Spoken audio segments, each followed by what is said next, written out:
Welcome back to the channel where we discuss the creative uses of AI, and if you follow this channel at all, you know that we're very excited about all the new AI video technology. We try to keep you up to date on most of it anyway, and there are a lot of commercial solutions out there, and it's kind of hard sometimes to decide where to throw your subscription dollars. So I'm always looking for open source solutions for all of this, but the commercial solutions right now for AI video are pretty far ahead of what we can get in an open source way, and certainly what we can run on the average machine. However, there is a technology called CogX Video that's been floating around, and it's available for ComfyUI. And while it is not as good as any of the commercial options, it's something I think that we should be taking a look at. And if you are sort of geeky in this way, I do of course have a way for you to run this today without having to have a GPU or do any installation. And that of course is through our regular sponsor of this channel, Mimic PC, which allows you to access these high-end AI applications on machines that can run them easily without you having to invest in a GPU or go through a painful installation process. Even if you have a GPU at home that can run this stuff like I do, it's great to be able to test something on another machine for just a few pennies. And today I'm going to actually show you how you can save even more with their service, which in my opinion is already a good enough deal. But you know what? Good deals are all subjective. It's only a good deal if you get value out of it. So when you're evaluating prices of anything in this world, you need to understand what your return on investment is. Is it just too expensive for you for some vague reason? Or are you not going to make a return on the investment? In my case, being able to run multiple processes and duplicate myself and my machine many times over on Mimic PC without having to invest in new hardware is a no-brainer. And if you're a working professional and you make money doing this stuff, you'll immediately see why something like this is a huge time and money saver for you. But if you're not a professional and you're just playing around with things and you just scream at any dollar signs, well, I don't know what to tell you. Depending on when you watch this, right now Black Friday is going on over at Mimic PC. They're offering 60% off. I will leave a link in the description so you can check that out. But once you set up your account, which is free to do, you're able to run any of a growing list of AI applications. And if you're in this space, you may have heard of things like Focus and RVC and Llama and Whisper and Swarm and all these other really amazing and cutting edge applications that we've been covering here each week. This week, we're going to look at a ComfyUI workflow, a particular one. And one of the cool things about Mimic PC is for me to be able to share this with you, all I have to do is provide a link in the description, which you click and it will bring you directly to the workflow. I'm going to show you right now. I have the link off screen right here. I'm going to click it and you'll see that I am now brought to a template of ComfyUI with the CogX Video X 1.5 image to video basic workflow. And it is basic. It's very simple. There's not a lot you're going to be doing with tweaking it, but it's a great way for you to see how CogX Video adds motion to video. And spoiler alert, I was pleasantly surprised at the result I got. Once you have your account to get the machine running, you're going to click on Operate. And here's where I get to show you a brand new pricing plan that Mimic PC has just introduced that can save you 50% on your GPU usage. And that can be pretty significant. It's not for every use case, but where it does work for you, it can save you a lot of money. So when we click on hardware under here, this is where we're going to choose the GPU. And you'll see here that now we have Instant and Bargain, two different columns. Now, Instant has been what it has always been up to this point. When you choose Instant, it is pretty much that. You choose the GPU based on your needs, and you're going to lock it in for that hourly rate, and that machine will stay on for you until you turn it off. This is ideal for applications where you're doing processes that may take a while, like training a model or running some kind of ComfyUI video process that could take 5-10 minutes or more, and you absolutely don't want to have your service interrupted. Because with the bargain plan, you save 50% on the rates of the instant plan. The trade-off on that is that sometimes you may have to wait. For example, the Ultra isn't available in the bargain area right now. That GPU would have to become available and then we could choose it. These, however, are available. The catch is, it's possible if GPU usage gets overrun by other people that you could be bumped. They try to give you a warning, they don't always. So that's why it's important to understand how this all works and what will be saved and what will be lost. In a nutshell, the only thing you'll lose if you suddenly lose connectivity because you're bumped and you can't save your work in enough time for whatever reason, you're just going to lose whatever was going on in that process. So for example, if you were training a model and you're in the middle of a checkpoint, you would lose that checkpoint. When you log back in, you'll go back to the first saved checkpoint.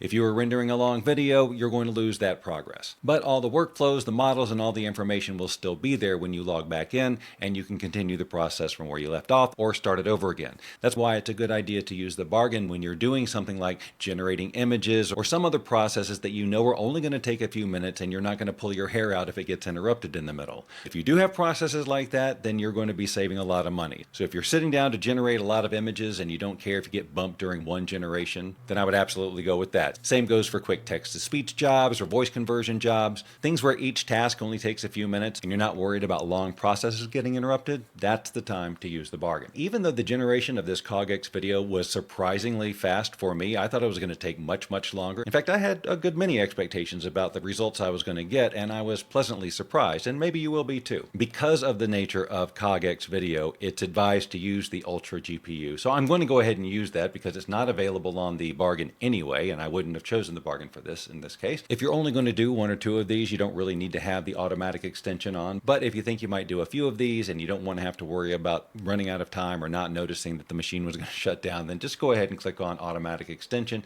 and then click create and start. Keep in mind that the setup of these machines can take anywhere from 30 seconds to a couple of minutes or so. You're not charged for any of this setup time. I just loaded up my machine that I've set up with this process, so it has the settings from my last run.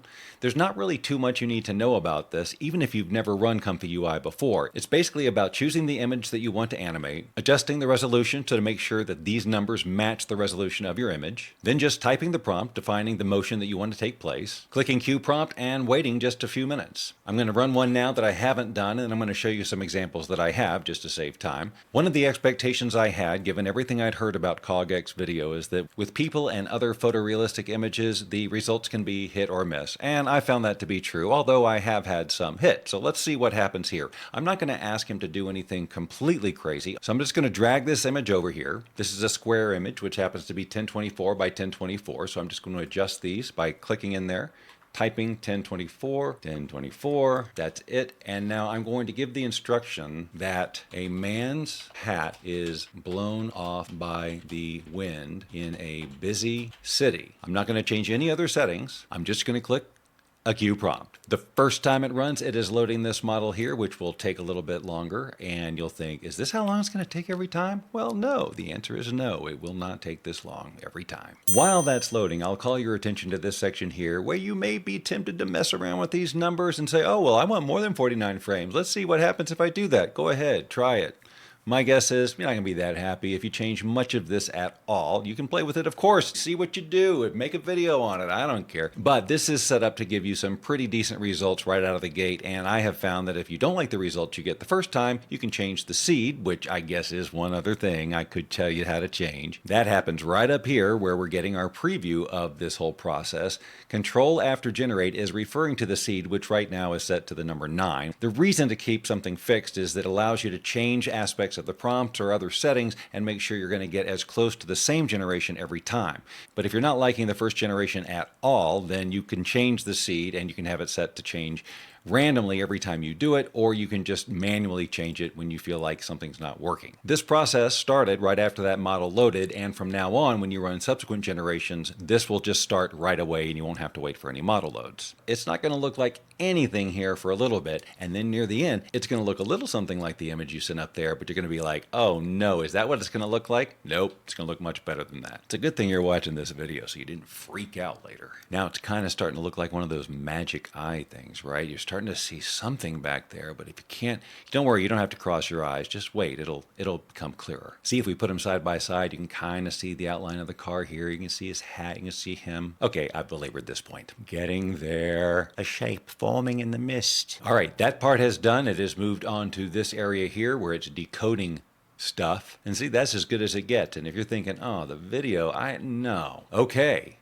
So what we have is the man in the wind and people walking in the background. His hat doesn't blow off, but I'm telling you, this is way better than I thought it would be. That's really good, especially if you compare it to things like Stable Diffusion video where the results were really hit and miss. I was able to prompt something here, and although I did not get the hat blown off, we even got movement in the eyes here. He closes his eyes. he closes his eyes. If you look around long enough, you're going to find people who have taken this basic idea for a workflow and added to it so that the last frame, for example, of this video can automatically become the first frame of the next little video chunk here that it will render, and you can chain those as much as you want and then end up with something at the end that's longer than this 1.5 or whatever this is. Then you can run it through an upscaler and do all kinds of fun stuff with it. Right now, I don't know how much time I'm going to spend with it until I see much more consistent and really good results, but I don't hate this, and you shouldn't either. I'm going to show you a few other examples that I did earlier. This was the still picture. I gave it the prompt zombies approaching camera for an attack, and here's what I got. So again, the frame rate is low, but you could run that through an interpolator and smooth it out. The bigger problem is this hand floating here, but given that it's zombies and given that this is the image that it started with, it couldn't really know that that was attached to something. My point is, I don't know exactly what I was expecting, but this is better than I was expecting. Here's another one where I was pushing the limits because people said, don't do photorealistic, it's not going to work that well. So here was the original, and I gave it the prompt, woman dressed like Batman sitting on a city bench looking around for someone, and got this. And what I'm really impressed with is a lot, but the movement in the city back here is really realistic too. We've got a handheld motion kind of going with the camera here to add some realism. The eyes do get weird when it veers off, but as long as you don't give it too much motion, then it works pretty well. It's like she's breathing and everything. Here was the original image, so the spelling was off and everything. This is an old image. And I said a glass bottle floating gently in the sea at sunset. So this is what it gave me, like it was kind of being attacked by a fish underneath, like it was a bobber or something. And we did lose the detail of the text. The model just isn't trained to keep that kind of consistency. But the water movement and all of that is relaxing and really nice. If there wasn't a bottle here, then this would have looked perfect. Here's the original still image, a sort of surrealistic thing with snails on a picnic table. I said snails crawling across a picnic table as it begins to snow. So this one's just kind of weird. We've got stuff falling. It could be snow, could be metallic debris. The snails aren't really moving, at least the big ones aren't. The little guys are kind of moving around, so it kind of got it, kind of didn't. Just sort of a weird result. Here's one I really didn't know what to expect, but it's clearly a wave getting ready to crash into the Santa Monica Pier, and here's what it gave me. So while I had prompted it to give me debris and all of that, it didn't do that, but it did give me a heck of a wave that seems to just stop in a mysterious distance from the shore for some reason, but still pretty impressive. I wouldn't want to be under that thing. Here's another one that I did not have a lot of hope for because I guess it's more photorealistic in nature. Plus the prompt was old woman in kitchen baking cookies and talking, and I just wasn't sure what to expect. But this is what I got, and notice the resolution. It's not that bad. I'm going full screen here. So the eyes get a little blurry, and where there's a lot of movement, it gets a little mushy. The cookies are floating, kind of moving on their own, but way exceeded my expectations. I love the direction that this is going. Here's an example of a fail and a great win with this same image. And I really didn't expect this to work. Was man pulls an apple out of his pocket and eats it. And that's what he did. It breaks up a little bit, but he eats it. He even chomps down on it. He takes it right out of his pocket there, and he gets that done in about 1.5 seconds. Again, we've got realistic walking pretty much back here in the background. So we've got some real life going on in the city, even a little bit of swaying of the plants here, and that subtle camera movement. But then I gave it the prompt, old man grabs his chest and falls on the ground, and this is what I got.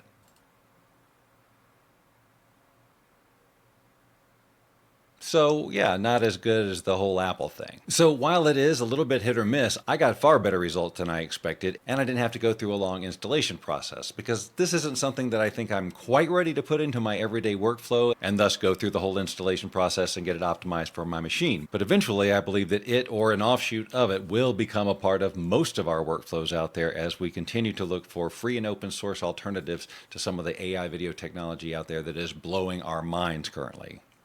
On a related note, you may be aware that the Flux models have been updated. There are new versions of these things that are bigger, badder, and better than ever, and they are now available here on the Mimic PC platform as well. So again, if you just want to go test these things out on somebody else's machine, I invite you to check out Mimic PC and just go through their entire inventory of fun stuff. If you're an AI creative, it is a treasure trove of fun. If these are the types of things you like to learn about, well, why not subscribe to this very channel? Because this is what we talk about all the time. If you subscribe now, I will not look for you. I will not pursue you. But if you do not, I will look for you. I will find you. And I